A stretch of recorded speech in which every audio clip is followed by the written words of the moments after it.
Hello YouTube, the Eye of Stone here. No intro this time, we're going to get right at it. I will explain what we're doing as we go.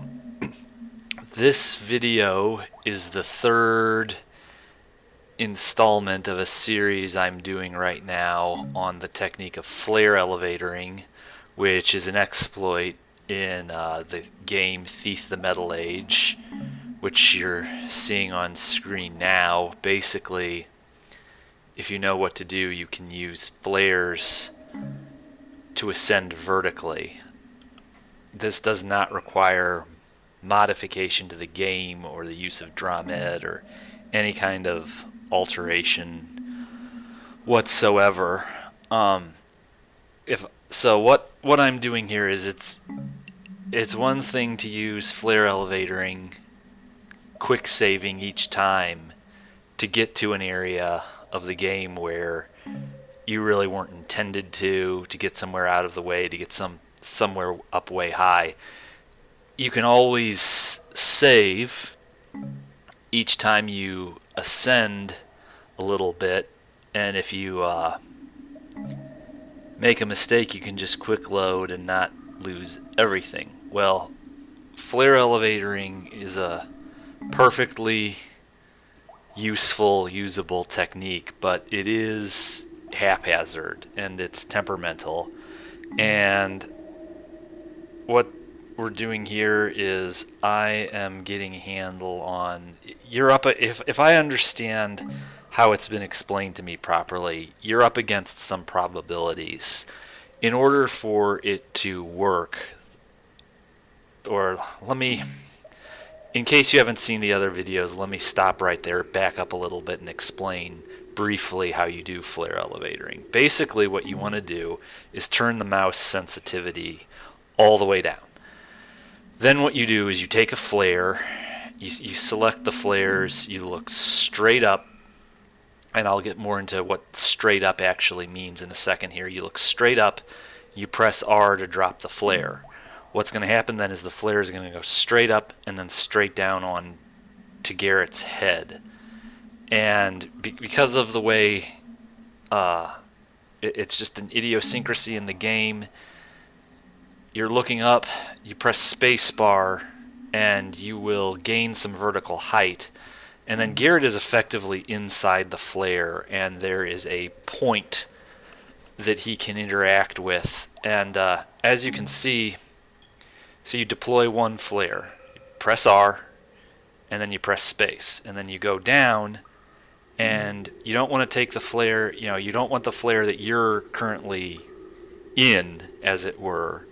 You don't want to get rid of that one, but you want to take the one beneath it. And the way to do that is to look straight down until the one that's closest to you is not highlighted anymore. You see how when I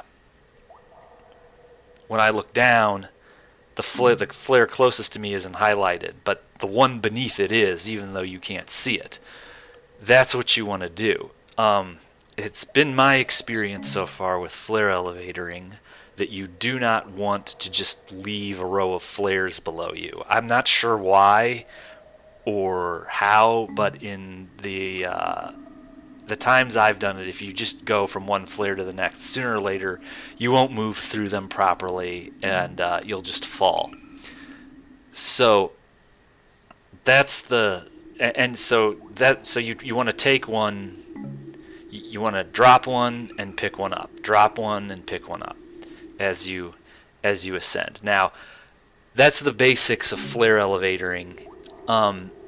In case you hadn't noticed, I am not saving any progress, and I do not save once this entire ascent, hence the title of this video. I've been, I have more videos in this series coming.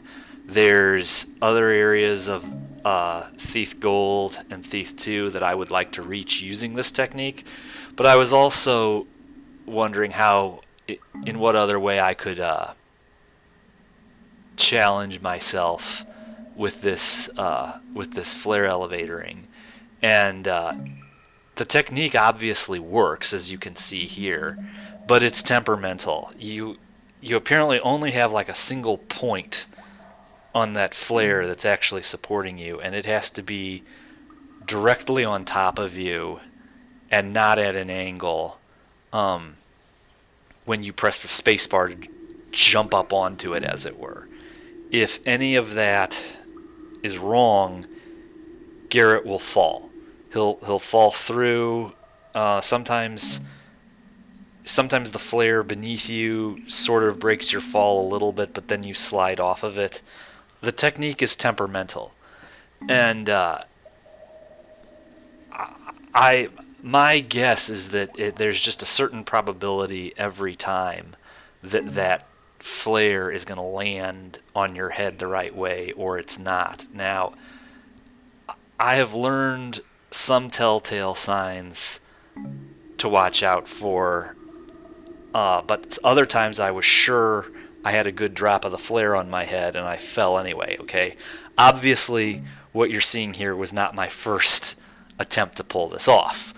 But if the flare bounces too much, obviously it's going to bounce a few times, but you have to watch that the flare doesn't change angle while it's bouncing on top of your head. If it's at an angle at all, it won't work. You need to have basically a lot of good luck to do something like this, where you're going up a great distance and not saving anything to pull it off. I think to at least some extent it's probably just a question of probabilities. Now, that being said, there are some technique things you can do to help offset that at least a little bit, and that's what this particular stunt was really all about for me. By the time I started this one, I had picked up on a few things that I thought were helping me, so I wanted to see exactly how much those technique things, I guess as you'd call them, were actually worth. So that's why I did this. The way I like to do it is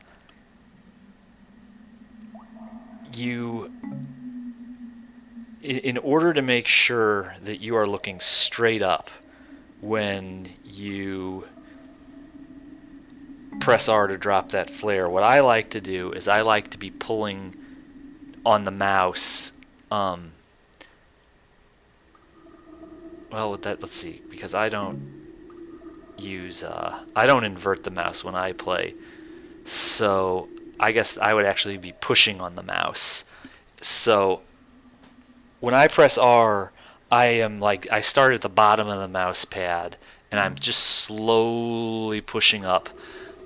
I already have Garrett looking straight up, and I'm pushing the mouse slowly just to keep him that way, so that he is absolutely up against straight up, as it were.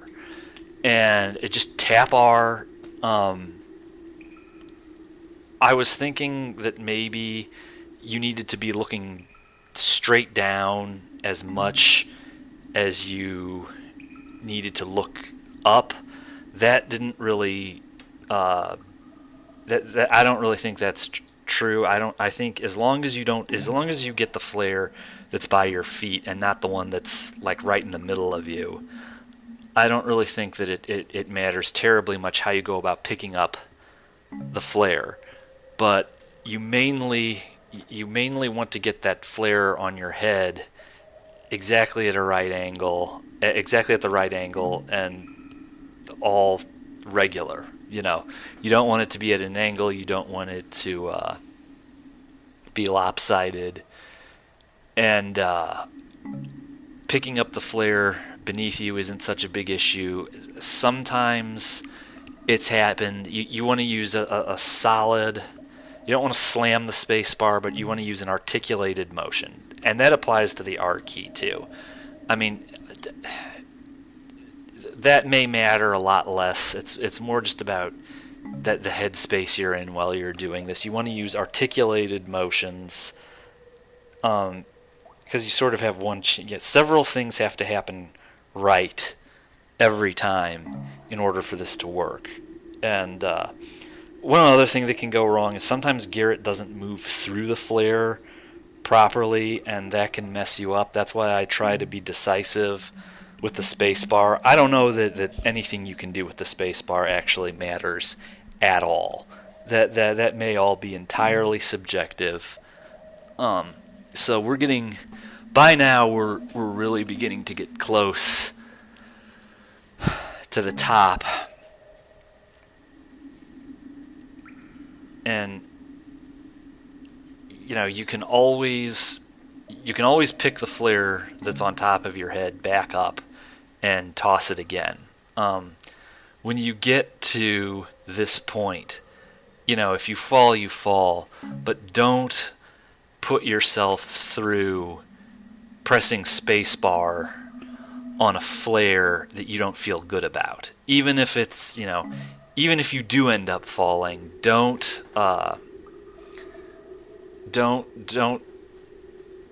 force yourself to do something you don't want to do.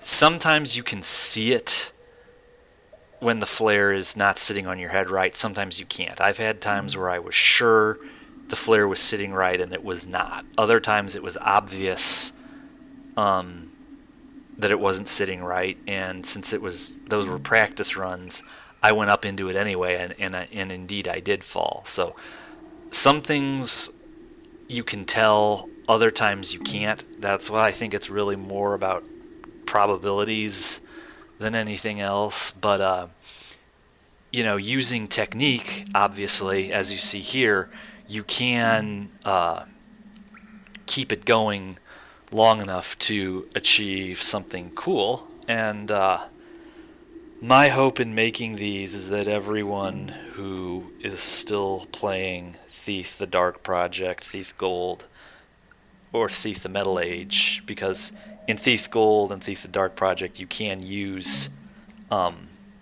keys instead of flares. My hope in making these videos is that you will all, if you haven't already tried this, that you will, because you can do it. So here we go. I was a little bit relieved at this point in the process. That was a bit of a climb. So peace out, everybody. I will see you back next time, and we will explore some more areas.